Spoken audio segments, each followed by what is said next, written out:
നിങ്ങൾ അറിയുന്ന നിങ്ങൾ വിളിച്ച ആളല്ലല്ലോ ഞാൻ. പെണങ്ങല്ലേ പ്ലീസ്, പേര് പറ. എന്റെ പേരോ? പേര് പറ.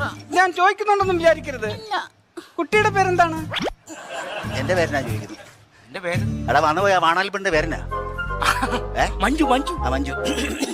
ഹലോ, എന്റെ പേര് മഞ്ജു. മഞ്ജു വേണോന്നോ? അല്ല, മഞ്ജു. മഞ്ജു മഞ്ജു നല്ല പേര്. എന്ത് ചെയ്യുന്നു? ഞാന് തെക്കുനെ പാർക്കില്ല. എന്നാ ഞാൻ അങ്ങോട്ട് വരട്ടെ? ആ പാർക്കിൽ പോയി ശകല നേരം കാറ്റ് കൊള്ളാം. അയ്യോ, കാറ്റ് കൊള്ളുന്ന പാർക്കല്ല, ജോലി ചെയ്യുന്ന പാർക്ക്. നിനക്ക് എന്നാടാ? നിനക്കെന്നാടി? നിനക്കെന്നാത്തിന്റെ കേടാ? പേര് പറ. പേര് പറയട്ടോ. എന്റെ പേരോ? എന്റെ പേര് മന്മഥൻ. നല്ല പേര്. വാവോ. വാവോ? പാവല്ല, വാവൂന്ന് വെച്ചതാ. വീട്ടിൽ ആരൊക്കെയുണ്ട്?